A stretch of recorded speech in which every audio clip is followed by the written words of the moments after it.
Line by line अपना परिचय देंगे। अंशिका कुमारी, my name is गुनगुन कुमारी, साक्षी कुमारी, जोर से बोलेंगे। काजल कुमारी, काजल कुमारी, सक्षम गुप्ता, सक्षम गुप्ता, यशोराज सिंह, यशोराज सिंह, शर्मा।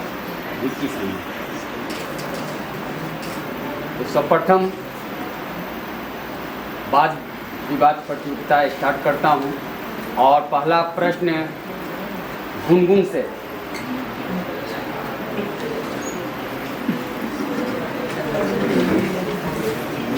और चैप्टर होगा माता का अंचल।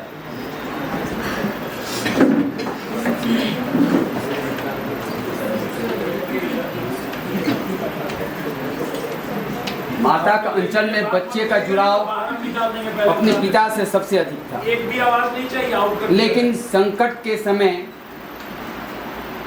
वो अपने पिता के पास न जाकर माता के पास क्यों जाता है? यह कथन पूर्णतः सत्य है कि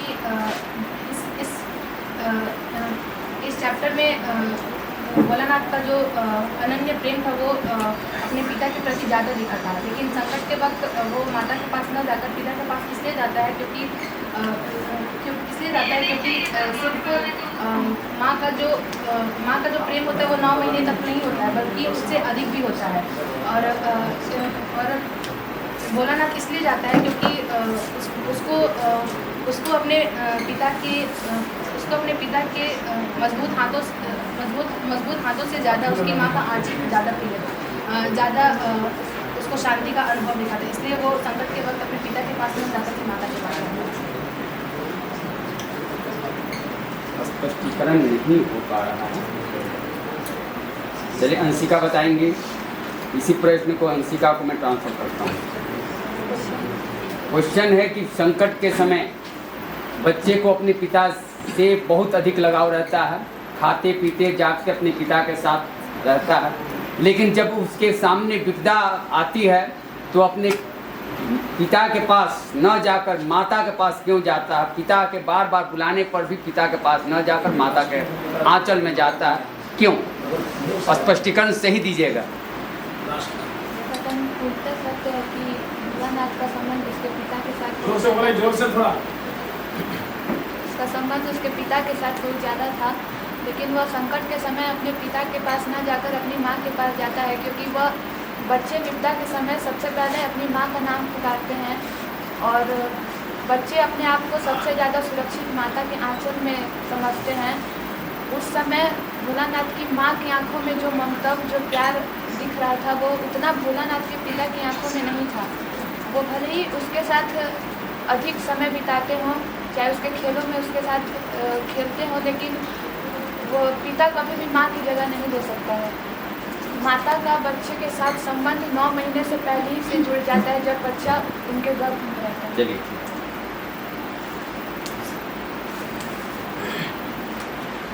अगला प्रश्न अंशिका से पुनः, क्योंकि ये आपका प्रश्न का जवाब दिया है। माता का अंचल शीर्षक की उपयुक्तता कोई अन्य भी हो तो सुझाएं। माता का अंचल पाठ जो है इसका अन्य शीर्षक भी हो सकता है, कोई अन्य अगर शीर्षक हो सकता है तो सुझाएं, क्यों? अन्य शीर्षक हो सकता है माँ का ममता,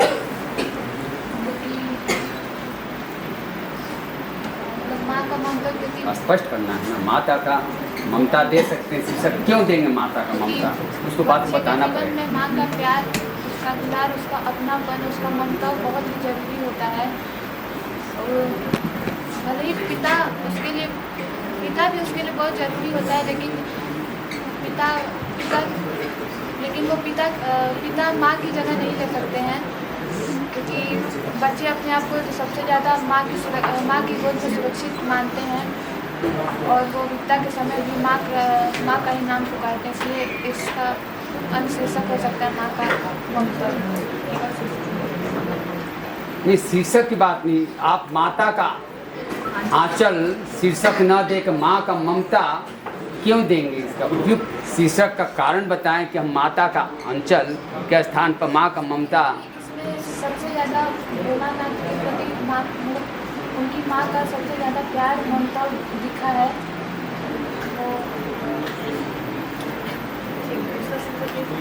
चलिए ये प्रश्न ट्रांसफर करते हैं। साक्षी बता सकती हैं इस प्रश्न का जवाब? इस पाठ में माता की ममता तथा माता पिता के साथ आत्मीय संबंधों का चयन किया गया है। इस पाठ में माता के प्रति प्रेम और पिता के प्रति लाड प्यार को दर्शाया गया है। तो मेरे हिसाब से इस पाठ का शीर्षक यह होना चाहिए कि माता का प्रेम और पिता के साथ आत्मीय संबंध। चलिए नहीं है, संतुष्टि मिल रही है।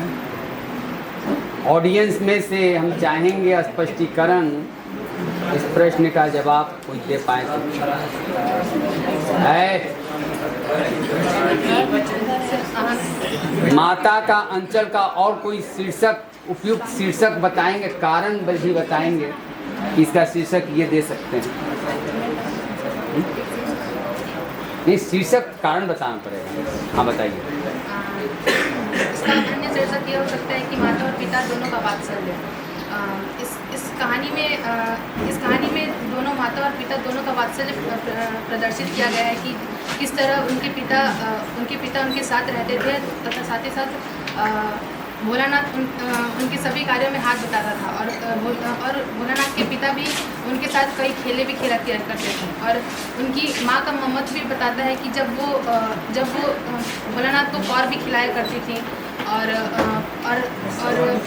अंत में जब भोलानाथ विपदा के समय अपने पिता के पास न जाकर अपनी माँ के पास जाता है और उस समय उन माँ की ममत्व छलकता है। जिस प्रकार जब भोलानाथ उनके पास आया था तब उनकी माँ उनको देखकर रोने लगी थी और जल्दी से ही हल्दी पीस कर उनके घाव पे लगा रही थी। देखिए रोने लगी थी, क्या करने लगी थी, वो तो बात की बात है सर। यहाँ पे वात्सल्य प्रकट हो रहा है ना अपने बेटे के प्रति। हाँ तो सही है, वात्सल्य प्रकट हो रहा है। माता पिता का तो अपने बच्चे से वात्सल्य भी प्रकट करेंगे, लेकिन प्रश्न का ये जवाब था कि माता का ममता और यहाँ पिता का प्रेम दोनों का दिखाई दे रहा है। तो ये शीर्षक तो सही है कि माता का, देखिए शीर्षक माता का अंचल ही रखा गया, यानी माता का आंचल नहीं, तो आंचल के स्थान पे माता का ममता भी दे सकते हैं शीर्षक, माँ का ममत्व भी दे सकते हैं। क्यों दे सकते हैं? क्योंकि माता पिता के लाख पुकारने पर भी संकट के समय भोलानाथ पिता के पास न जाकर माता के आंचल में जाकर छिपता है, जहाँ जाकर वो सिसकता है, माता के आंचल में ममत्व होता है।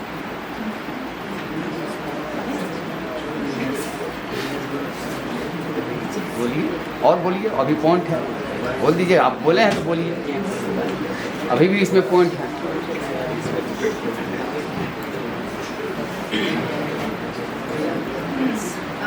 माता का वात्सल्य तभी प्रकट होता है जब वो भोलानाथ को नहलाकर और कन्हैया बनाया करती है। और पिता का जब ये माता का आंचल का शीर्षक स्पष्ट नहीं हो पा रहा कि माँ का ममता देंगे और बोलेंगे पिता के द्वारा उनको बड़े बड़े कौन खिलाए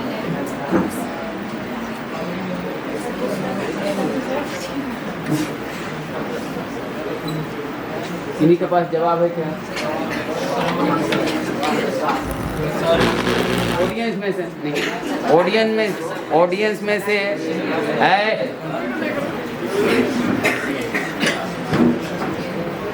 माता का अंचल कोई और शीर्षक सुझा सकते हैं? अगर सुझाते हैं तो अन्य शीर्षक क्यों देंगे?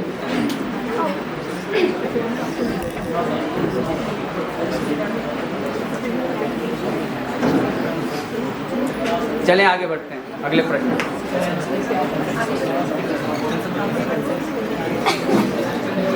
चलिए आंसर देखिए। पिता के बार बार पुकारने पर भी वो माता के पास जाता है उस समय माँ उसकी चावल साफ कर रही थी और वहाँ पर भोला कांपते हुए अपनी माँ के आंचल में जाकर सिसक रहा था और माँ से बार बार सांस आकर स्पष्ट नहीं बोल पा रहा था, है ना। और क्यों उसको माता का ममत्व रखा जाएगा? क्योंकि माता के आंचल में प्रेम और शांति मिल रही थी। इसका शीर्षक माँ का ममता या बचपन के दिन भी हो सकता है। चले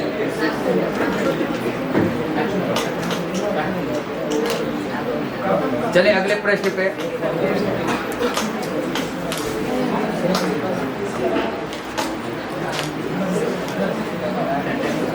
भोलानाथ के अपने पिता के साथ घनिष्ठ संबंध थे। साक्षी के लिए उसके साथ हर खेल में हिस्सा लेते थे। भोलानाथ की उसके पिता के साथ कुश्ती से किस प्रकार के संबंधों का पता चलता है? क्या इस प्रकार का संबंध आज विद्यमान है? माता के अंचल पाठ के आधार पर स्पष्ट करना है। आवाज नहीं आना चाहिए। भोलानाथ और उसके पिता के साथ कुश्ती दोनों के आत्मिक संबंधों का पता चलता है। यह संबंध आज के निर्दय धन में मिल सकता है, परंतु उच्च धर्म में नहीं मिल सकते।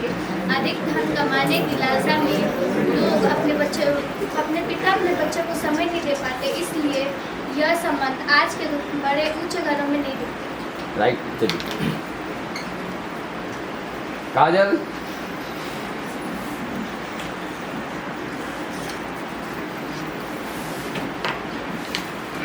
भोलानाथ के पिता से कुश्ती लड़ना किस प्रकार होता था? इस कुश्ती से किस प्रकार का संबंध पता चलता? क्या अब इस प्रकार का संबंध आज कायम है?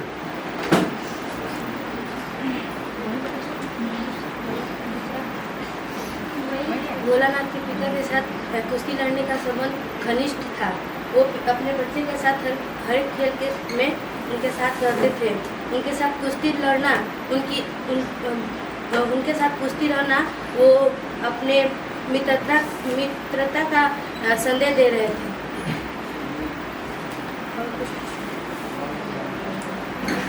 सेम प्रश्न जब से आपसे पूछा गया, थोड़ा सा प्रश्न पलटा गया, सेम था, सेम जवाब आपका मिला नहीं।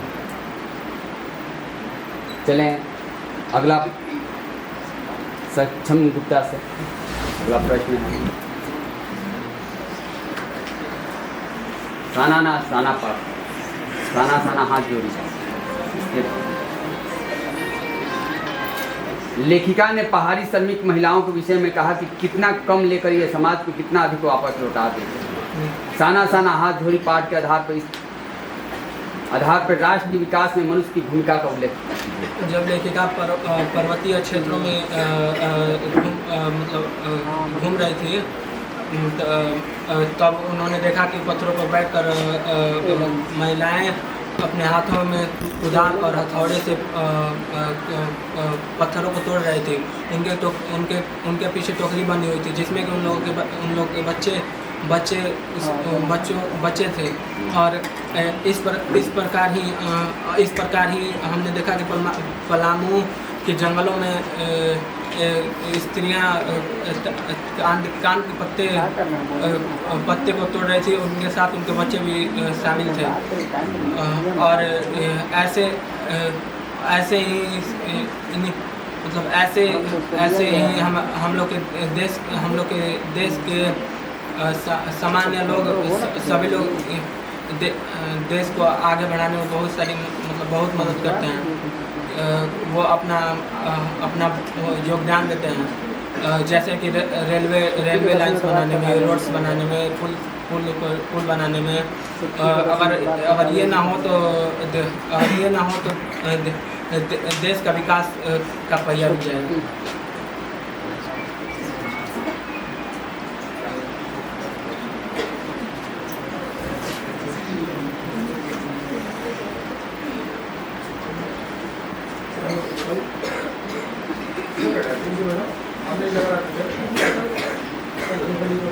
और इस प्रश्न का स्पष्टीकरण कोई नहीं।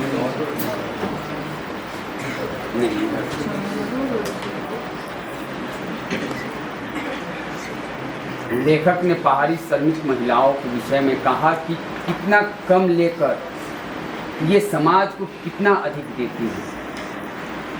साना साना हाथ जोड़ी पाठ के आधार पर बताना है कि राष्ट्र के विकास में, किसी देश के विकास में वहाँ के मनुष्य की भूमिका होती है। नहीं, लास्ट वाला इन्होंने पैराग्राफ सही बताया है, लेकिन स्टार्टिंग का सिक्किम की यात्रा करी थी तब पर्वतीय क्षेत्रों में, और वो गई तो देखे कि यहाँ के औरतें और लोग पत्थर तोड़ रहे थे, और उनके साथ उनके टोकरी में उनके बच्चे भी थे, और वो हथौड़े और कुदाल से पत्थर तोड़ रहे थे।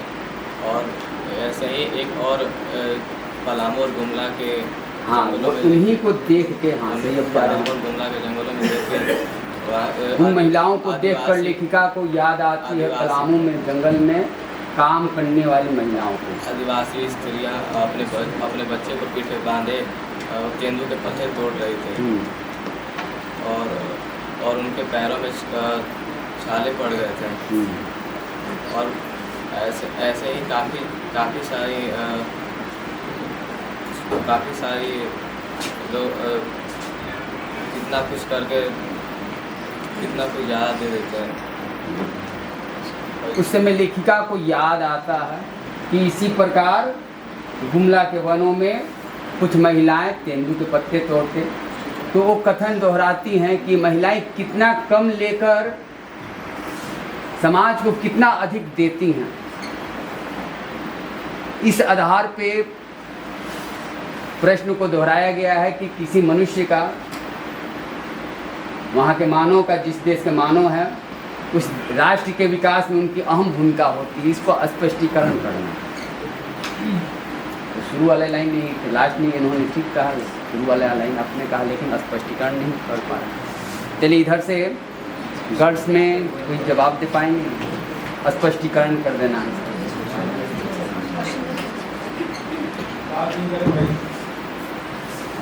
देश के विकास में किसी भी मनुष्य का, वहाँ के मनुष्यों का अहम भूमिका होता है, इसका स्पष्टीकरण करना है। लेखिका ने कब ये बात कहा, किस समय की बात है और कैसे बताएं? देश के विकास में सबसे ज़्यादा श्रमिकों का योगदान रहता है। यदि श्रमिक नहीं रहे तो यदि श्रमिक नहीं रहे तो हमारा राष्ट्र कभी भी आगे नहीं बढ़ सकता। उदाहरण के तौर पे यहाँ लेखिका कहती हैं कि लेखिका जब उन पहाड़ी औरतों को देखती हैं पत्थरें तोड़ते हुए, कि उन नाजुक हाथों में हथौड़े दिख जाते हैं, और हथौड़े दिखते हैं, और उन हथौड़ों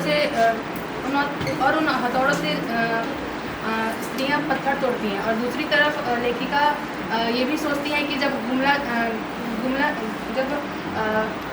के जंगलों में जब स्त्रियाँ अपने पीछे बच्चों को बांधकर तेंदू के पत्ते तोड़ती हैं, जिससे पत्थर भी बनते हैं। और दूसरी तरफ पहाड़ के पत्थरे तोड़कर रास्ता बनाए जाते हैं। तो इन दोनों में श्रमिकों का ज़्यादा हाथ होता है।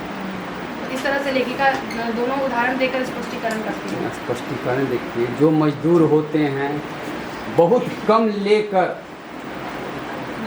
उन्हें मजदूरी बहुत कम मिलती है, लेकिन उनका परिश्रम देश के विकास में सहायक होता है, सहायता करता उनका परिश्रम, और उन्हें उसके बदले बहुत कम मिला रहता है। यही तो बात कहना है।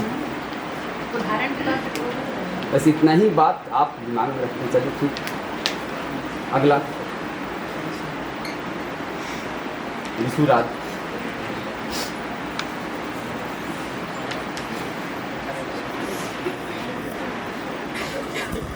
गैंगटॉक को मेहनत कश बादशाहों का शहर क्यों कहते हैं?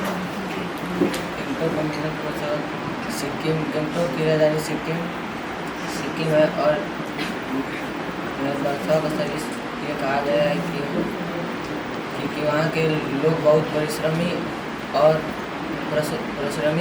होते हैं, और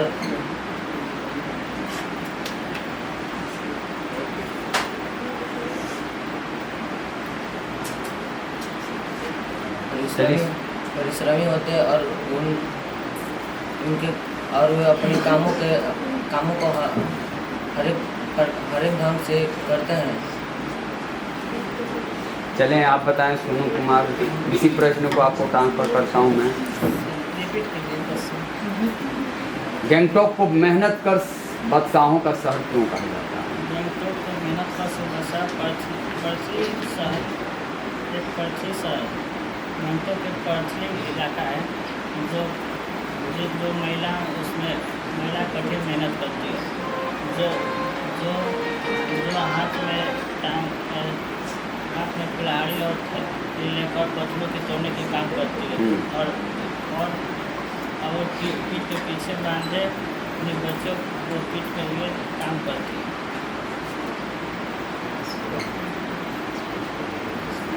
चलिए आप बताएं। युवराज का प्रश्न है, आपको ट्रांसफर किया जाता है। गंगटोक एक पर्वतीय क्षेत्र है और यहाँ की परिस्थितियाँ काफ़ी ज़्यादा ख़राब है। यहाँ पे पहाड़ है और इसी की काफ़ी ज़्यादा कठिन परिश्रम करते हैं। यहाँ के लोग इन परिस्थितियों को देखते हुए काफ़ी ज़्यादा कठिन करते हैं, जैसे पहाड़ तोड़कर रास्ता बनाना। और यहाँ के महिलाएं जो हथौड़े और कुदाल लेके अपने पीछे अपने बच्चे लेकर वो पहाड़ तोड़ती हैं और पहाड़ तोड़कर रास्ता बनाती हैं। और यहाँ के उनको काफ़ी ज़्यादा करना पड़ता है और उनके बच्चे भी उनके साथ हाथ बैठाते हैं। और यहाँ के और यहाँ पे बोकू पहने चाय की पत्तियाँ तोड़ती यहाँ की औरतें वहाँ भी काफ़ी ज़्यादा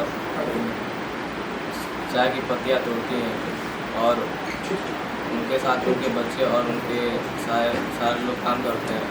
और वो बात तो सब मेहनत करने वाले हैं, सभी लोग वहाँ पर मेहनत करने वाले हैं, लेकिन बादशाह का शहर एक शब्द में इसका उत्तर था। सब आप सही बात बोलें, लेकिन एक शब्द के कारण, एक वाक्य के कारण अधूरा रह पा रहा है। बताएंगे?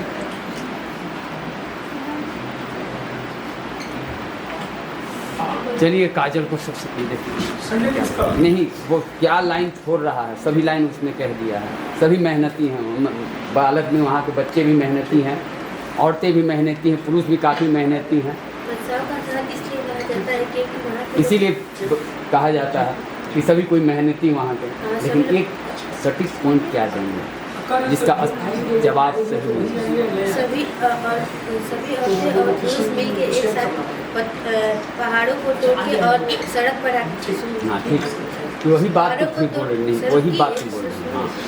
हाँ, सड़क बनाते हैं और वहाँ के बच्चे स्कूल जाने के बाद आके जंगलों में चले जाते हैं लकड़ियाँ काटने के लिए। फिर वहाँ के बच्चे भी काफ़ी ज़्यादा मेहनती होते हैं, इसीलिए वहाँ बचाव का शहर आ गया। कोई जवाब देंगे? एक पॉइंट है कि वहाँ के बच्चे चलिए एक पॉइंट छोड़ रहे हैं स्पष्टीकरण में। हाँ बोलिए। पर्वतीय स्थल है। पर्वत, हाँ ठीक ठीक। हाँ बोलिए। पर्वतीय स्थल होने के कारण वहाँ पे जीवन बड़ी कठिनाइयों से गुजरता है। वहाँ के टूरिस्ट प्लेस बनाने में पुरुषों ने नहीं बल्कि महिलाओं ने भी अपना सहयोग दिया है। राइट, टूरिस्ट प्लेस, एक पहाड़ी क्षेत्र को टूरिस्ट प्लेस बनाना, वहाँ के पुरुषों के साथ साथ महिलाओं का भी बहुत बड़ा योगदान है। इसलिए गैंगटॉक को मनोहारी शहर बना दिया, मन को हरने वाला शहर। इसीलिए गैंगटॉक को मेहनत कर बताऊँ का ये सबसे बड़ा पॉइंट है।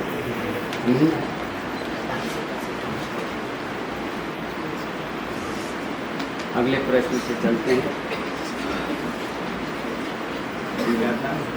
आपका सुनूंगा।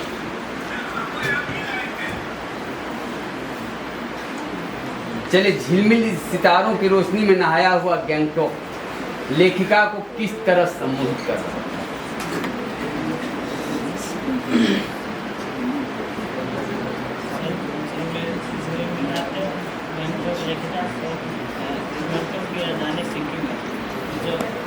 जो लेखिका जो उसकी सुंदरता सुबह शाम और रात तक दिखाई पड़ती है। जो लेखिका को ऐसा प्रतीत होता आसमान के तारे जो नीचे आकर टिमटिमा रहे। चले, आप इनका जवाब दे सकते हैं। गंगटोक शहर सिक्किम राज्य की राजधानी है और यहाँ की सुंदरता दिन रात और शाम को बनने के लिए यहाँ पे शाम के समय यहाँ की सुंदरता ऐसा प्रतीत होता है जैसे यहाँ पे झिलमिलाते सितारा आकाश बन गया है। उसकी सुंदरता लेखा को बहुत ही ज़्यादा मोहित करती है और मोहित करती कि कर रही? मोहित कर रही थी। चलिए कुछ हद तक से चलिए अगले प्रश्न को। सही है, मैंने वैसे भी जवाब दे दिया। अच्छा चलिए, क्या बोलना चाहते, चलिए और क्या बोलना चाहते, कौन? चलिए का लेखिका जब अपने बालकनी से बाहर निकल के गैंगटॉक की ओर नजर डालती है तो उनको लगता है कि पूरा आसमान पलट गया है और सारे तारे टूट के टिमटिमा रहे हैं। सारे तारे टूट के टिमटिमा रहे हैं। जब दूर ढलान पे तराई सर जो धीरे बोलेगा ना इसको दीजिएगा कि बोलो इसको। दूर तराई फिर से बोलो, अच्छी बोल रही है। जब लेखिका अपनी बालकनी से बाहर जब लेखिका अपनी बालकनी पे आके नीचे गैंगटॉक शहर पे नजर डालती है तो उसको लगता है कि सारा आसमान पलट गया और सारे तारे टूट के जमीन पे टिमटिमा रहे हों। दूर ढलान पे तराई बसने वाले घरों जबकि वो रोशनियाँ जो भी टिमटिमाते, हाँ ऐसा, हाँ टिमटिमाते हुए तारे वो, हाँ जला रही थी। लेखिका इसी आकर्षण को देख के वो उसमें डूबती चली जा रही। चलिए ठीक, नहीं ठीक है, ये हो गया, सम्मोहित कर रहा था। इस प्रकार लेखिका को वहाँ पे घरों में जलने वाली बल्ब की रोशनियाँ, तराई क्षेत्र में बसे हुए जो घर थे, घर में जलने वाली बल्बों की रोशनियाँ लेखिका को सम्मोहित कर रही थी। तो सब जादुई लगता है ना, जादुई वातावरण का निर्माण कर रहा था। वही रोशनी रात में ऐसा लग रहा था कि आसमान के तारे धरती पर टिमटिमा रहे हैं। यही दृश्य लेखिका को सम्मोहित कर रहे थे, यही तो बात कहना था। चलिए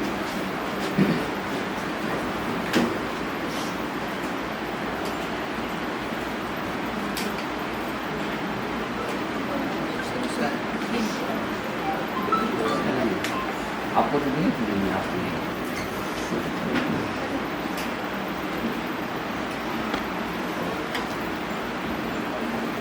अच्छा, यात्रा वृत्तांत में लेखिका ने हिमालय के जिन जिन रूपों का चित्र खींचा है उन्हें अपने शब्दों में व्यक्त किया।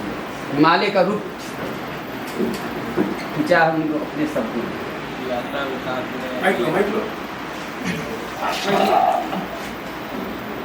वृत्तांत में लेखिका और नजदीक करो माइक। यात्रा वृत्तांत में लेखिका ने उनके जिन रूपों को व्यक्त किया, जैसे जैसे वो करीब जा रही थी हिमालय पर्वत वैसे वैसे विशाल कायम दिखाई पड़ रहा था। बड़े बड़े छोटे छोटे पहाड़ बड़े बड़े होने लग रहे थे और रास्ते चौड़ी होने लग रही थी और फूलों से चौड़ी हो रही थी, फूलों से लदी वादियाँ दिखाई पड़ रही थी। और हिमालय का, केवल हिमालय का, हाँ ठीक है, फूलों को बदी वादी और हिमालय विशाल दिखाई पड़ रहा था। एक विशाल और हिमालय के कई रूप नजर आ रहे थे। कौन कौन सा रूप? एक विशाल का रूप हो गया और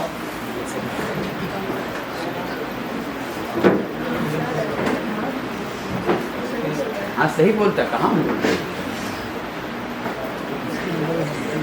हिमालय पर्वत ऐसा लग रहा था कहीं हरे रंग का कालीन ओढ़े हुए है ना, कहीं दीवार उखरे है ना, प्लास्टर की तरह पहाड़ लग रहे हैं।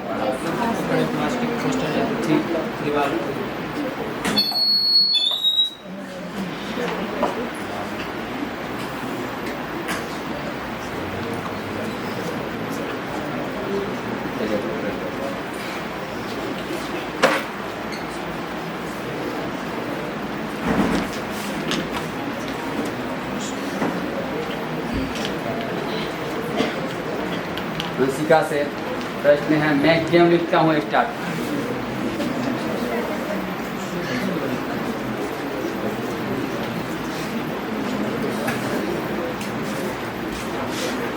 लेखक के अनुसार प्रत्यक्ष अनुभव की अपेक्षा अनुभूति उनके लेखन में कहीं अधिक मदद करती है।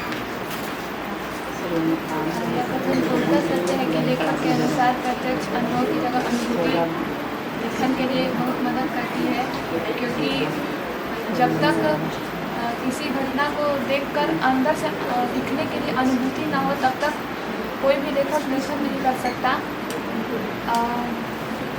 किसी भी चीज़ को देखकर हमें अनुभव हो जाता है, लेकिन जब तक अंदर से अनुभूति नहीं जागेगी तब तक हम लेखन नहीं कर सकते हैं।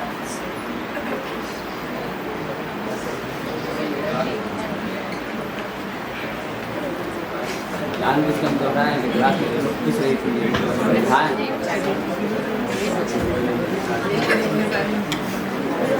आवाज़ नहीं सुने ध्यान से।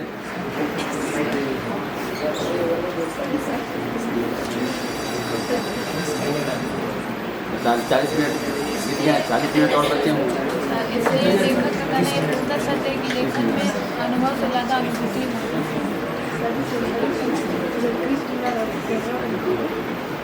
इतना अच्छा लिखती हो तुम, आप सुनेंगे बहुत अच्छी लिखती है। चलिए गुनगुन बताएंगे। लेखक के अनुसार प्रत्यक्ष अनुभव की अपेक्षा अनुभूति उनके लेखन में कहीं अधिक मदद करती है। लेखक को अनुभूति से मदद करती है, क्योंकि अनुभूति वो चीज़ होती है जो अपनी कल्पना जो अपने अंतर मन से लिखी जाए। जब लेखक उदाहरण के तौर पर हम दे सकते हैं हिरोशिमा का, जब लेखक वहाँ पे जब लेखक उस पत्थर को देखकर अनुभूति करते हैं तब वह अपनी कल्पना और अंतरात्मा से एक कविता तैयार करते हैं। तो हम कह सकते हैं कि लेखक को ज़्यादा अनुभूति काफ़ी मदद करती है, अनुभव से ज़्यादा। देखो क्यों भूल क्यों जाते हैं ये भी लेखक जब जापान जाता है, हॉस्पिटल में जाता है, तभी अनुभव हो रहा है उसको, अनुभूति। अखबार में भी तो पढ़ा, अनुभव हो रहा है, लेकिन लिखने की प्रेरणा नहीं मिल रही है उसे, क्योंकि हिमालय ये हिरोशिमा के बारे में पहले भी लेखक लिख चुका था, लेकिन कविता पहली दफ़ा लिखा उस पर आत्मसात करके, तो अनेक अनुभव हो रहा था लेकिन अनुभूति नहीं हो रही थी। अनुभूति ऐसे भी बोल सकते हैं, है ना। और जब पत्थर पे बने हुए चले हुए आकृति, मनुष्य की आकृति को देखा तो उसे अनुभूति हुई, उसे आत्मसात कर लिया। ये यहाँ से बोली हो, आत्मसात कर लेता है। अधूरा तुम लोग हाँ, पर अनुभूति का कई एक ढंग से ये देखिए साहित्य है, साहित्य को भाव के अनुसार आप स्पष्ट कर सकते हैं। जो धीरे से बोल रहा है ना सर, उसको ये प्रश्न है, पहले समझे प्रश्न क्या पूछा गया। प्रश्न पूछा गया लेखक के अनुसार प्रत्यक्ष अनुभव, प्रत्यक्ष अनुभव की अपेक्षा अनुभूति। प्रत्यक्ष मतलब आँख से के सामने से देखकर, है ना, उसे अनुभव कहते हैं, उसे अनुभव। लेकिन अनुभूति कब होती है लेखक को, कि लिखने के लिए वो मजबूर होता है ना, जब आत्मसात कर लेता है। आत्मसात करने का मतलब है किसी घटना को, है ना, अपना लेना और महसूस करना, है ना। तो लेखक को कब महसूस होता है, जब जले हुए मनुष्य की आकृति पत्थर पर देखता है तो उसे अनुभूति होती है, जिसे लिखने के लिए वो मजबूर होता है। अनुभूति वहाँ से पैदा होती है। यही बात है कि लेखक को प्रत्यक्ष अनुभव हो रहा था, हॉस्पिटल में जा रहा था, अखबार पढ़ रहा था, वो प्रत्यक्ष अनुभव हो रहा था, लेकिन लिखने के लिए मजबूरी नहीं होती, प्रेरणा नहीं हो रहा था कि लिखना, उसके मैं क्यों लिखता हूँ, है ना, उसकी प्रेरणा नहीं जग रही थी लिखना है। लेकिन जब आत्मसात कर लिया तब देखिए लिखते हो बहुत बढ़िया। इस प्रश्न का कई एक ढंग से उत्तर दे सकते थे, ऐसे भी दे सकते हैं, कहानी को माध्यम भी माना कर दे सकते हैं। अनुभव अनुभूति में डिफाइन करते हुए लिख सकते हैं और कहानी के माध्यम में मान सकते हैं। नहीं ठीक है, थोड़ा सा मिस्टेक था तुम्हारा, हाँ थोड़ा सा मिस्टेक था। चलिए, जबकि ये प्रश्न आप सब क्लास में, लेकिन समझना, देखिए आप लोग रहेंगे, देखिए 9 क्लास वाला क्या करते हैं, ये लोग लिखते तो ये लोग को बहुत बढ़िया लिखते हैं।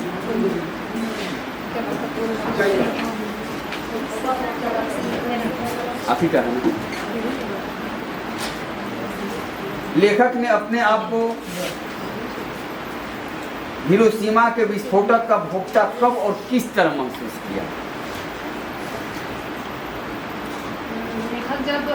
लेखक को एक दिन जापान की यात्रा लेखक एक दिन जापान की यात्रा कर रहे थे, तो एक दिन वह उस अस्पताल में गए थे जहाँ हिरोशिमा से फटे बम का जो प्रभाव पड़ा था लोगों पर, वहाँ पे गए थे। फिर जब दूसरे दिन वह घूमते हुए एक रास्ते पे गए, तब उन्होंने देखा कि एक पत्थर पर किसी व्यक्ति का एक चित्र, एक छाया है। तो हम लोग जानते हैं कि लेखक अलिये जी विज्ञान के छात्र थे, तो उन्होंने अनुमान लगाया कि जब अणु बम गिरा होगा तब यहाँ एक व्यक्ति खड़ा होगा, और वहाँ जाकर उन्होंने एक अनुभूति की थी, एक महसूस किया था कि किस तरह प्रभाव पड़ा होगा उस व्यक्ति पे। तब लेखक का भोक्ता उस समय हुआ था। लेखक उस समय भोक्ता बन गया, खुद भोगने वाला, आत्मसात कर लिया। देखिए यही प्रश्न को हमने पहले उत्तर दे दिया इसका, और फिर उसी प्रश्न को दूसरे ढंग से पूछा गया, उत्तर लगभग एक समान ही होगा।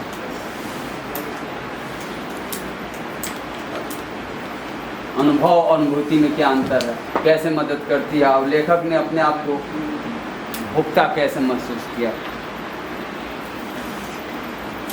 सर उसने जो धीरे बोल रहा है ना, उसको बोलिए माइक्रोफोन। नहीं, इधर ठीक बोल रहे हैं, उधर से ही धीरे आवाज। चलें आपका हो गया, चलिए साक्षी।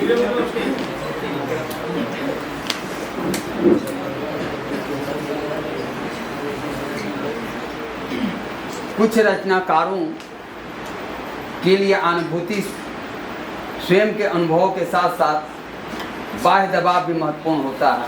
ये बाह्य दबाव कौन कौन से हो सकते हैं? बाह्य दबाव विभिन्न प्रकार के होते हैं। पहले आर्थिक व्यवस्था, आर्थिक व्यवस्था, हाँ आर्थिक व्यवस्था, हाँ ठीक है। प्रसिद्धि पाने की इच्छा, आवाज नहीं दे रहा है। प्रसिद्धि पाने की इच्छा, अपने आप को जानने की इच्छा, अपने आप की जानने की इच्छा, अपने आप भी है, संपादकों का आग्रह, श्रोताओं की मांग। बहुत बढ़िया।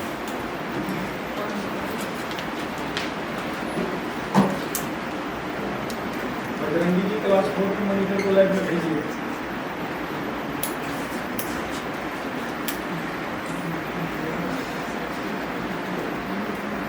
चलिए काजल बताएंगे, मैं क्यों लिखता हूँ, पाठ के आधार पर बताइए कि लेखक को कौन सी बातें लिखने के लिए प्रेरित करता है?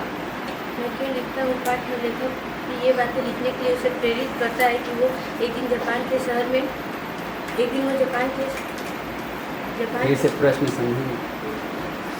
मैं क्यों लिखता हूँ, पाठ के आधार पर बताइए कि किसी भी लेखक को कौन सी बातें लिखने के लिए प्रेरित करता है? उसकी आंतरिक दबाव, उसकी आंतरिक इच्छा उसे लिखने के लिए प्रेरित करती है। हाँ ठीक है। जब लेखक को अंदर से आंतरिक इच्छा लिखने के लिए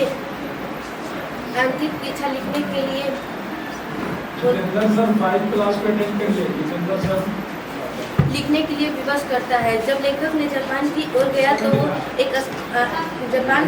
अस्पतालों में जाके देखा कि बहुत सारे, देखिए इधर उधर की बातें कहने से आप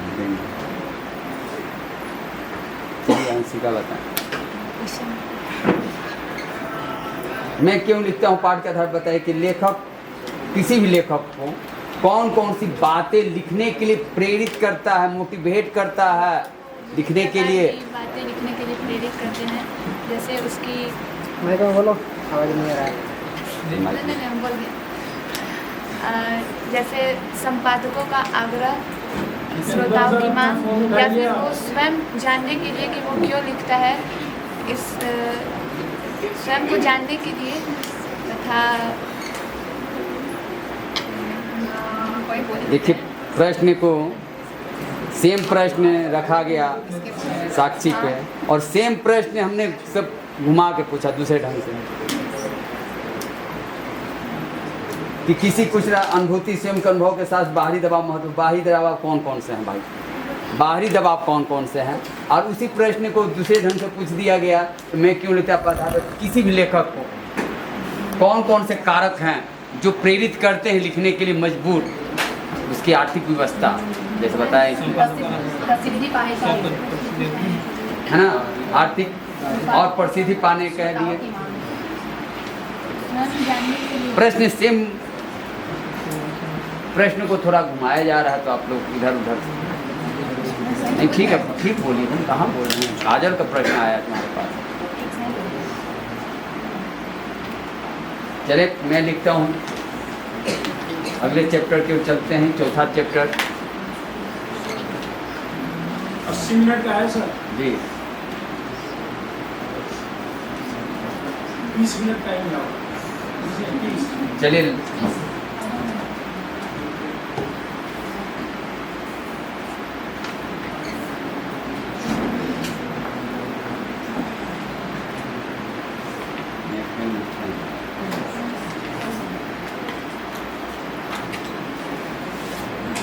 चलिए संस्कृति से आते हैं। आपसे प्रश्न संस्कृति से। लेखक की दृष्टि में सभ्यता और संस्कृति की सही समझ अब तक क्यों नहीं बन पाई?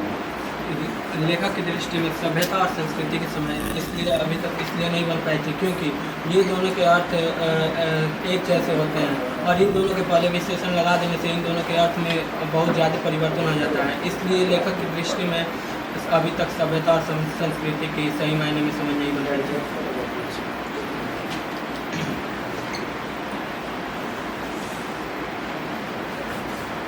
आग की खोज, अगला आग की खोज एक बहुत बड़ी खोज मानी जाती है। इस खोज के पीछे क्या परिणाम रही होगी?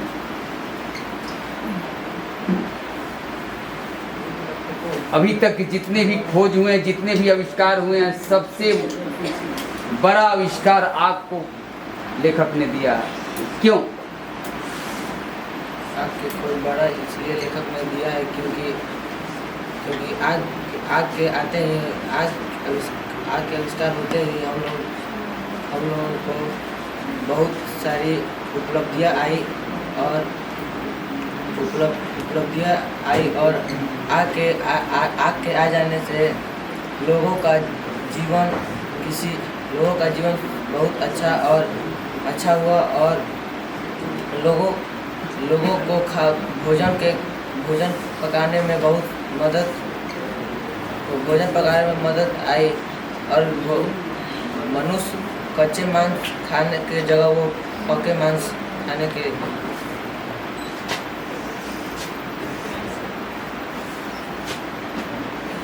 जब आप लोग बोले थे ना इजी प्रश्न पूछेंगे, एकदम हल्के प्रश्न पूछेंगे।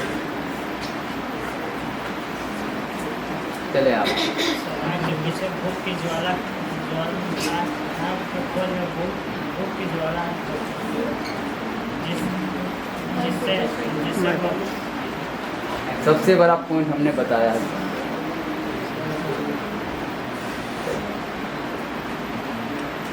और आपको देखना, आपका आविष्कार अब तक का सबसे बड़ा आविष्कार माना जाता है। क्यों?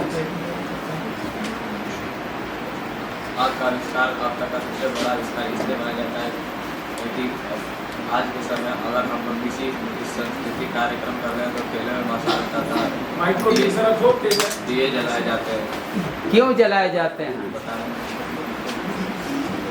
इसके पीछे कहीं ना कहीं पेट की ज्वाला की प्रेरणा रही होगी और इसके आविष्कार के पीछे पेट की ज्वाला रही होगी, प्रेरणा।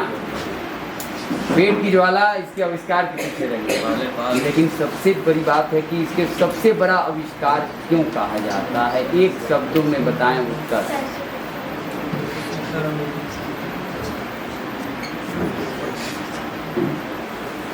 इसके बाद बहुत सारी बातें लिख सकते हैं।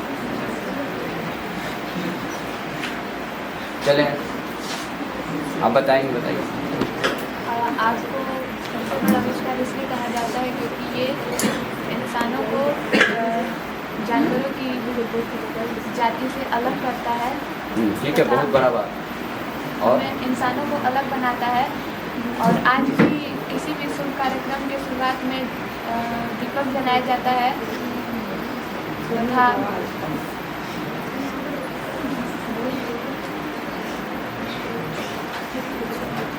और पहले इंसान भी जानवरों की तरह ही कच्चे मांस खाते थे, परंतु आज आग का आविष्कार होने के बाद हम उन्हें पकाकर खाना सीख गए, जिसमें हमें अधिक स्वाद मिला होगा, जिसके कारण आज हम मांस को पकाकर खाते हैं। तथा जब ठंड लगी होगी मनुष्य को तो उन्होंने मतलब आग ये सही है भैया। ठीक है, सबसे बड़ा पॉइंट था जानवर नहीं, जानवर और पशु में है ना अंतर कर दिया। सबसे बड़ा पॉइंट यह है कि आग का आविष्कार। सर आप कभी कभी ऑडियंस को भी मौका दिया थे? बोले तो थे, 2 बार 3 बार बोला गया इनसे, 2 बार 3 बार ऑडियंस से बोला गया कि कोई प्रश्न का उत्तर देंगे, बोले नहीं। चलें, ठीक है। तो सबसे बड़ा कारण ये है, तो इसीलिए सबसे बड़ा आग का आविष्कार मनुष्य और पशु में अंतर कर दिया। और आग के आविष्कार के कारण आज हर एक घरों में रसोइयों में गैस चूल्हे जल रहे हैं। सबसे बड़ी पॉइंट अगर कहें, चले आगे बाकी सब बातें करें। इसका आविष्कार करने का मुख्य कारण क्या था? पेट की ज्वाला। लेकिन सबसे बड़ा आविष्कार कारण क्या होगा? पेट की ज्वाला भी है, पेट की ज्वाला और भेद अंतर कर देना सबसे बड़ा पॉइंट आपने कीजिएगा। कल 9th क्लास में हम पढ़ा रहे हैं तो यही बोले थे, सबसे बड़ा पॉइंट ये आपने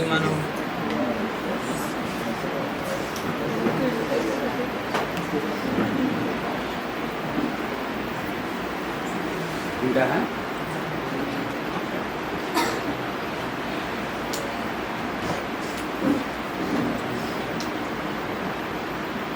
किन महत्वपूर्ण आवश्यकताओं की पूर्ति के लिए सुई धागे का आविष्कार हुआ होगा?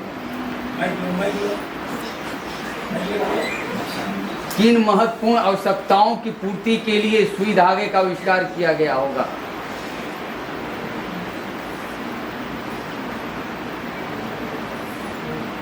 दो वस्तुओं को एक आपस में जुड़ने के लिए सुई धागे का आविष्कार किया। ठीक है, सही बोल रहे हैं। ठीक है। पहले के लोग आदि मानव वृक्ष के छाल पहनकर जीवन बिताते थे, जीवन व्यतीत करते थे। चलिए आगे। प्रश्न था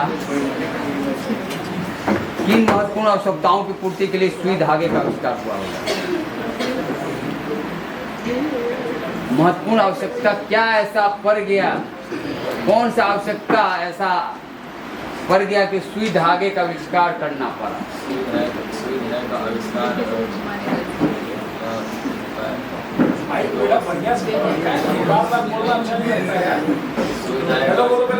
हेलो, जल्दी जल्दी। सुई धागे का आविष्कार दो वस्तुओं को जोड़ने के लिए किया गया। पहले के लोग पत्ती और छाल पहन के रोया करते हैं और उससे उनकी शरीर की रक्षा नहीं हो पाती थी। इसीलिए सुई धागे को जोड़ के शरीर को ढका गया होगा और उससे शरीर की रक्षा की गई। इससे सब चलिए, इस प्रश्न का उत्तर ऑडियंस में नहीं, आप लोग सुनेंगे। इस प्रश्न का उत्तर ऑडियंस में से थोड़ा ढंग से कहेंगे, कौन कहना चाहेंगे? चलिए, शांति बताएंगे। किन महत्वपूर्ण आवश्यकताओं की पूर्ति के लिए सुई धागों का आविष्कार हुआ होगा? कराओगे बोले कराओगे। सुई धागे का आविष्कार सर्दियों में ठंड से बचने के लिए किया गया होगा और शरीर को सजावट करने की आवश्यकता महसूस हुई होगी, इसलिए सुई धागे का आविष्कार किया गया होगा। सुई धागे का आविष्कार में कपड़े के 2 टुकड़े को एक करके करने के लिए सुई धागे का आविष्कार किया गया होगा। बहुत बढ़िया। 2 पॉइंट इसमें माने रखते थे कि सर्दी और गर्मी से बचने के लिए, तन को ढकने के लिए इसकी पहला आवश्यकता। दूसरी आवश्यकता क्यों करना पड़ा? सजावट, है ना, शरीर को सजाने के लिए इसकी आवश्यकता महसूस की गई हो, इसीलिए सुई धागे का आविष्कार किया गया।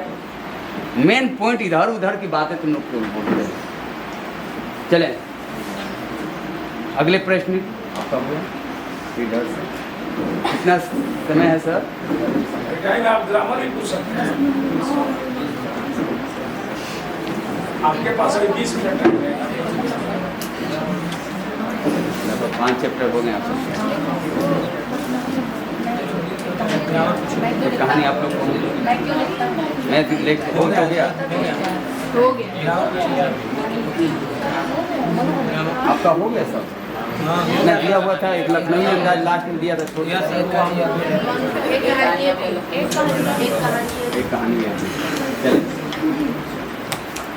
लास्ट चैप्टर आपका नंबर।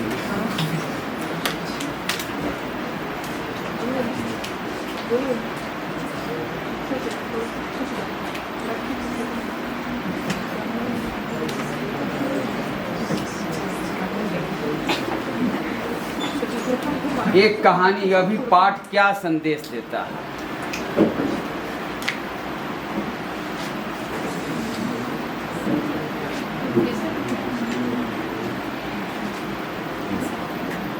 एक कहानी यह भी पाठ क्या संदेश देता है?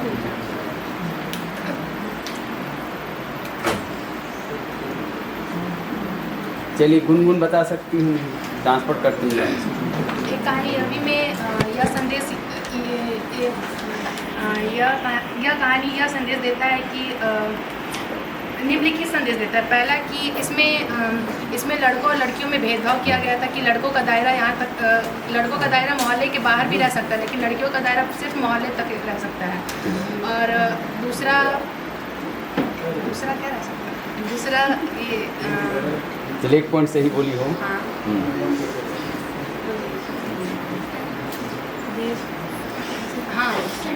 दूसरा यह कर सकता है कि इस कहानी में देश के बारे में बताया, देश के लिए जागरूक होना। जिस प्रकार मनु भंडारी जागरूक होती हैं कई अन्य किताबें पढ़ के, तो यह कहानी ये भी संदेश देता है कि नहीं होगा ये पॉइंट नहीं, ये पॉइंट नहीं आएगा।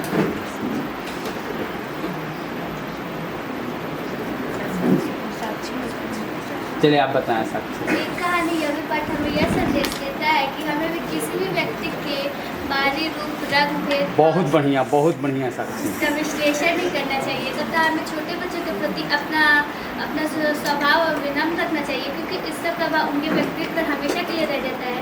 और हमें लड़कों लड़की दोनों को समान अवसर देना चाहिए ताकि समाज में आगे चलकर वो अपना नाम आगे बढ़ा सके। बहुत बढ़िया ये संदेश देता है।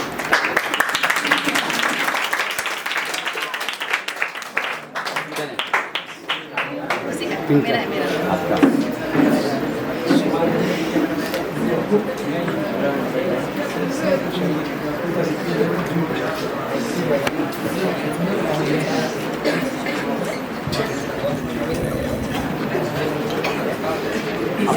ये होता है, मनुष्य के जीवन में आस पड़ोस का बहुत महत्व होता है, परंतु महानगर में रहने वाले लोग प्रायः पड़ोस कल्चर से वंचित रह जाते हैं। इस बारे में अपने विचार बताना है। यह कथन पूर्णतः सत्य है कि आज के समय के लोग आस पड़ोस को ज़्यादा महत्व नहीं रखते, क्योंकि वो अपने जीवन में काफ़ी व्यस्त रहते हैं। और लेखिका इसी पे व्यंग करते हुए कहती हैं कि आस पड़ोस कल्चर वो होता है जो आस पड़ोस कल्चर एक परिवार की तरह होता है, एक परिवार की तरह होता है जो हमारे दुख और सुख में कार्य आता है। और आज के समय में वो चीज़ नहीं कभी दिखाई देती है। और आज के समय में लोग समझते हैं कि उनके पड़ोसी पे ज़्यादा भरोसा करने लायक भी नहीं है। तो हम कह सकते हैं कि आज के पड़ोस कल्चर में ज़्यादा आपने केवल पड़ोस महानगरों में रहने वाले जो पड़ोसी कल्चर उसको नहीं बताया आपने, वैसा घनिष्ठता नहीं है। जैसे आप फिर से सुनिए, मनुष्य के जीवन में आस पड़ोस का बहुत महत्व होता है। जहाँ भी पड़ोसी हैं उनका महत्व काफ़ी होता है, ताकि लोग सुख दुख में अगर लेकिन महानगरों में रहने वाले प्राय पड़ोस कल्चर से वंचित रह जाते हैं। क्यों वंचित रह जाते हैं? उनको पड़ोसी कल्चर नहीं मिल पाता। इस पे अपने विचार व्यक्त करना। आज के समय के जो महानगरों के पड़ोस कल्चर है वो अपने काम में ही व्यस्त रहते हैं और वो अपने पड़ोसी को ज़्यादा विश्वास भी नहीं करते हैं। आज महानगरों में भी 2 पॉइंट हो सकता है। चलिए ठीक है, कुछ हद तक सही है। महानगर में कुछ बोलना चाहते हैं? सर, महानगरों में जो भी रहते हैं स्त्री और पुरुष, उन लोग काम के सिलसिले में घर से बाहर ही रहते हैं। ज़्यादातर उनका समय बाहर ही बीतता है। इसके वजह से वो किसी को ज़्यादा टाइम अपना ज़्यादा समय नहीं दे पाते हैं। और इसे बात बोली। चलिए आगे, इनका नंबर था आपका।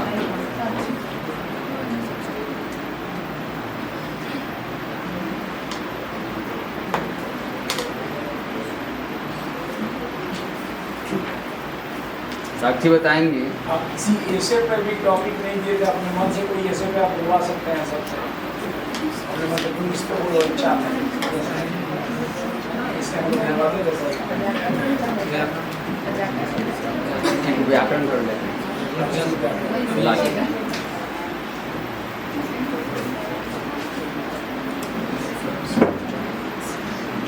चलिए, आपके लिए प्रश्न है।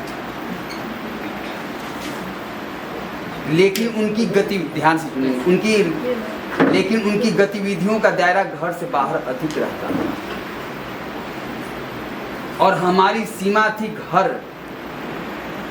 इस वाक्य के द्वारा लेखिका ने किस ओर संकेत किया?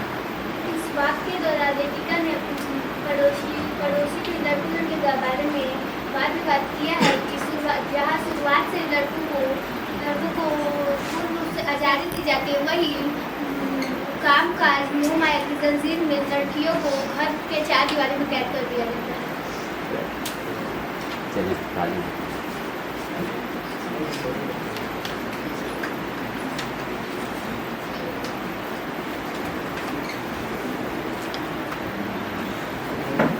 लेखिका के पिता के सकारात्मक, एक कहानी के लेखिका के पिता के सकारात्मक और नकारात्मक गुणों का उल्लेख कीजिए, बताइए।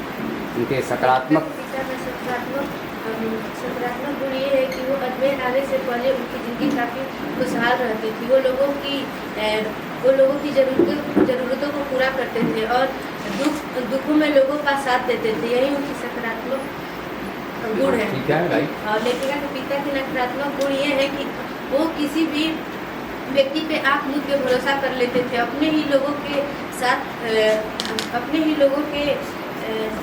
ही लोगों की वजह से आत्मविश्वासघात होने की वजह से वो काफ़ी शकी और क्रोधी टाइप के व्यक्ति बन गए थे। यही क्रोधी टाइप के व्यक्ति उनकी नकारात्मक गुण है।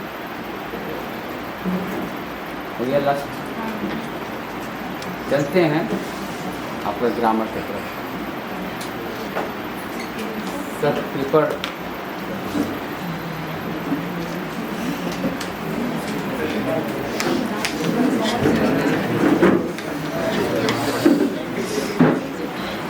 सब पे तो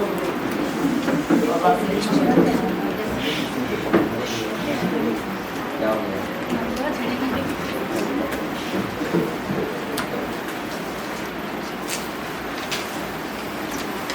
बाकी बीच में रख दीजिए, उसके जरूरत तो लगेगा।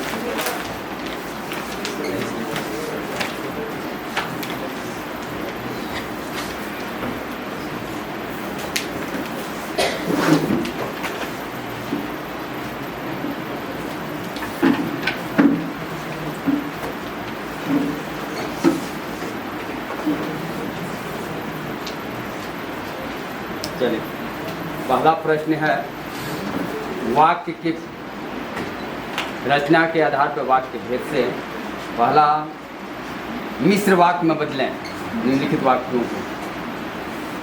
पहला, लाभ वाला काम करो, इसको मिश्र वाक्य में बदलना। आप बदल लें, पहले पेन पेपर पर कर लें।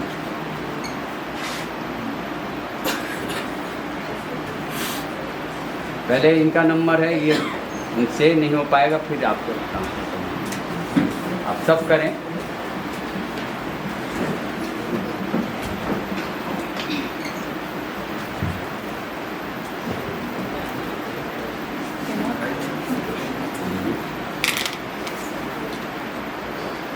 लाभ वाला काम करो, इसका मिश्र वाक्य क्या होगा?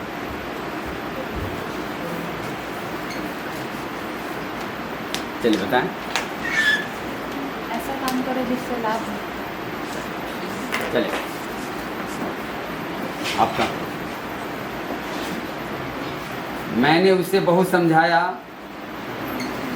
पर वह न मानी, इसका सरल वाक्य क्या होगा? मेरे समझाने पर भी होना है।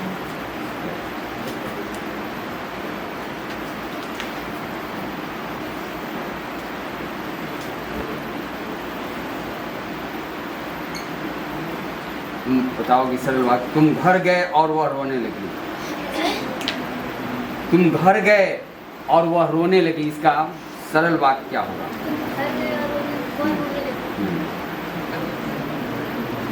तुम्हारे घर जाके ही वो रोने लगी। बहुत बढ़िया।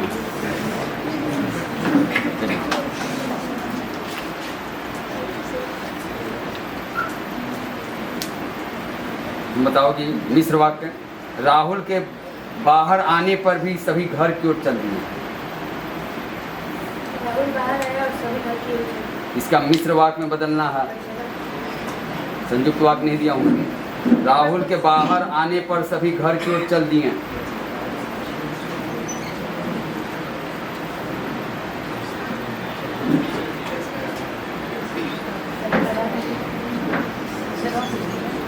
राहुल के बाहर आने पर सभी घर की ओर चल दिए, मिश्र वाक्य।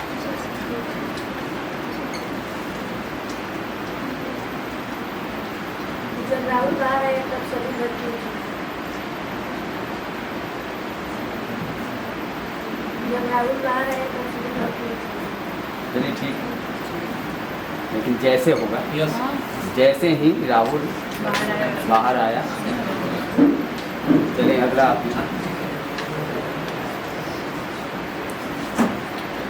भाववाच्य बदलना है आपको। दिलीप दौरा, इसका भाववाच्य क्या होगा?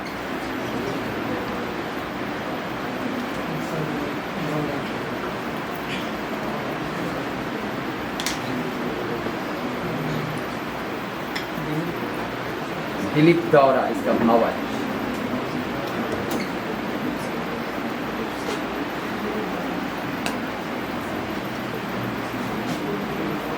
दिलीप से दौड़ा गया।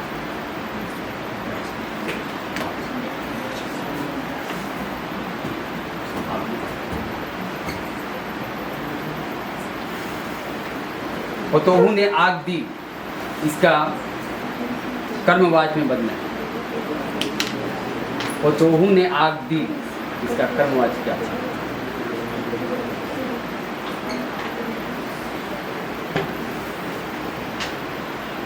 पतोहू द्वारा आग दिए।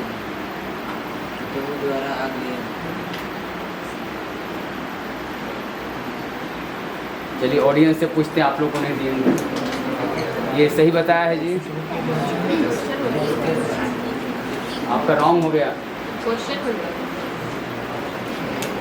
पतोहू ने आग दी, हाथ खड़ा करेंगे, किसी को एक खड़ा करा के इनका जवाब दिया जाएगा। पतोहू ने आग दी, इसका कर्मवाच्य में बदलना है। पहले ऑडियंस में नहीं, ऑडियंस में देखना चाहेंगे। चलिए बोलिए आप, कर राइट, सुनिए।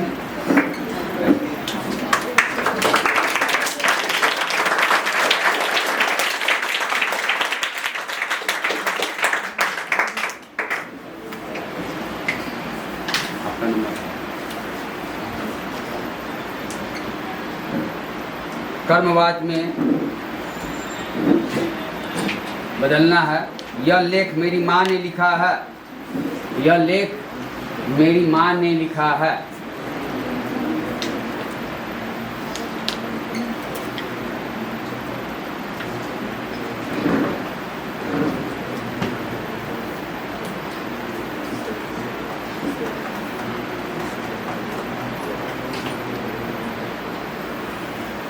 कर्मवाच में बदलना है। यह लेख मेरी माँ ने लिखा है।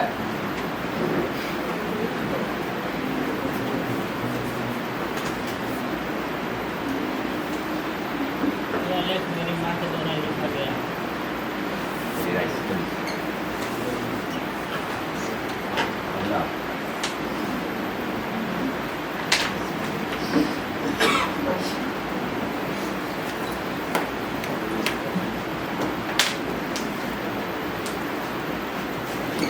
लड़की खेल नहीं सकी, इसका भाव आज क्या होगा?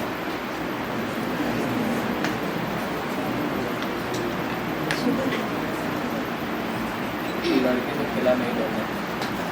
लड़की से खेला नहीं जाता।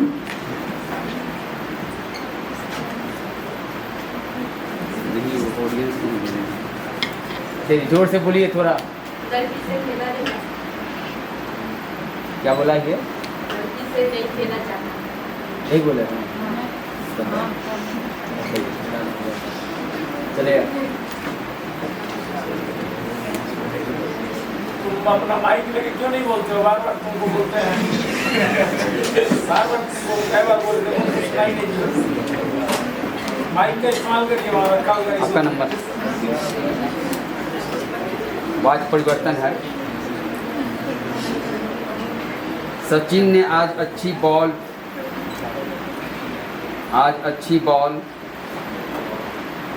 सचिन से आज अच्छी बॉल फेंकी जा रही है। अच्छी बॉल फेंकी जा रही है।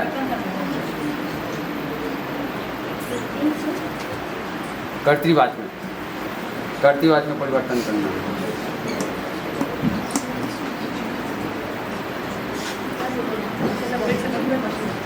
सचिन से आज अच्छी बॉल फेंकी जा रही है।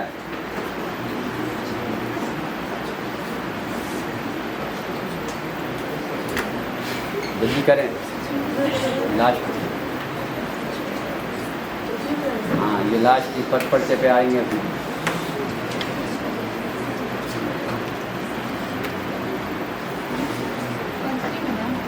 हाँ कर्तृवाच क्या होगा? फेंकी जा रही, नहीं देखेंगे। सचिन से आज अच्छी बॉल फेंकी जा रही है, इसका कर्तृवाच क्या होगा?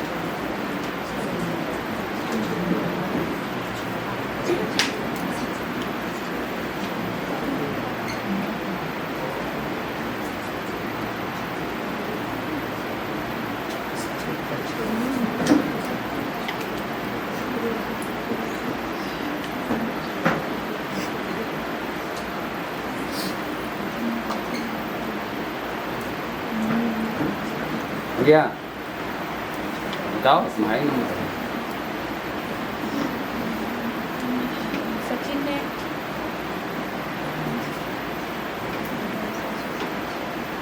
ने कहाँ लगता है? सचिन के द्वारा कर्तृवाच में के द्वारा। कर्तृवाच में ने लगता है तो कहाँ लगता है बताओ? संज्ञा के बाद लगता है। सचिन ने केवल पास्ट टेंस में लगता है।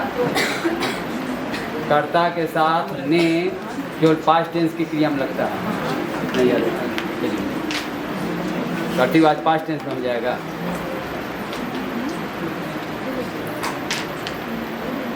नहीं बना?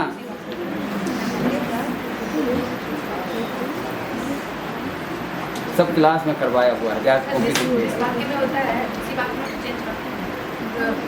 हमने क्या दिया? फेंकी जा रही है ना? कर्मवाच में इसको कर्तृवाच में बदलना है।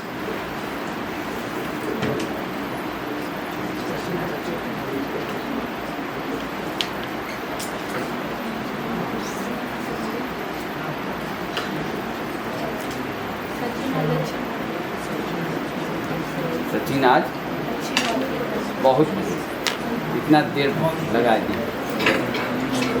चले पद पर्चे की ओर चलते हैं।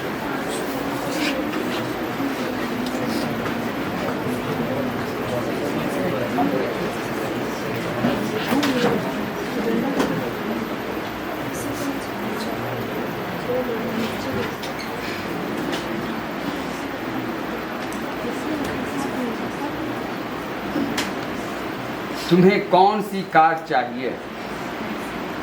गुनगुन का, तुम्हें कौन सी कार चाहिए?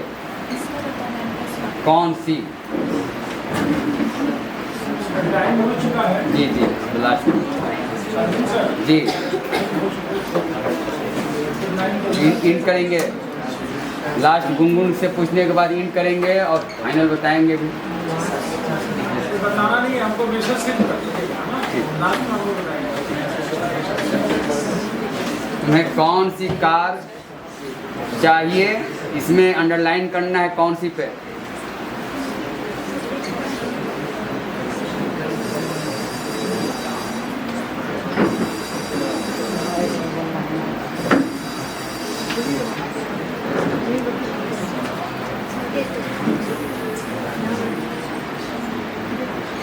रहमान भेज देंगे सर, समझ गए?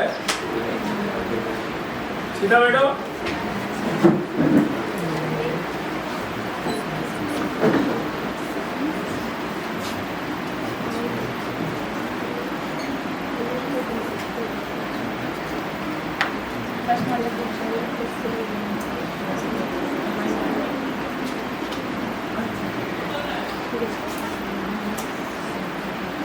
चलो और कोई बताएंगे? चलिए ऑडियंस को देंगे। ऑडियंस बताएंगे तुम्हें कौन सी कार चाहिए, कौन सी का पद पर्चे कोई बता सकते हैं?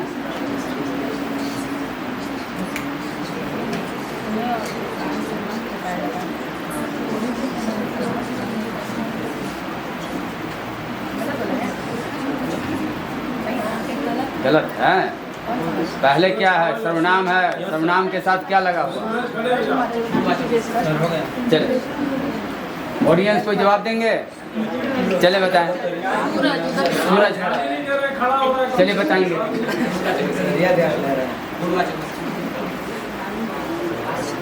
राम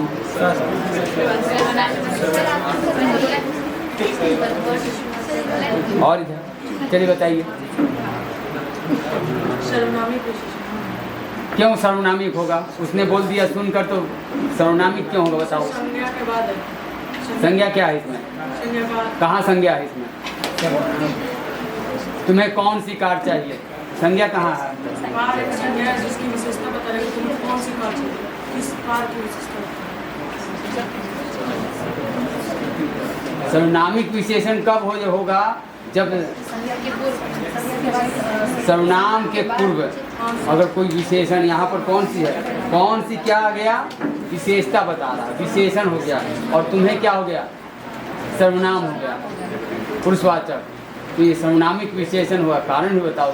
वो बता दिया गुणवाचक, गुणवाचक नहीं होगा तो सर्वनामिक विशेषण होगा। चले है ना। ये बात प्रतियोगिता यहीं पे समाप्त करते हैं और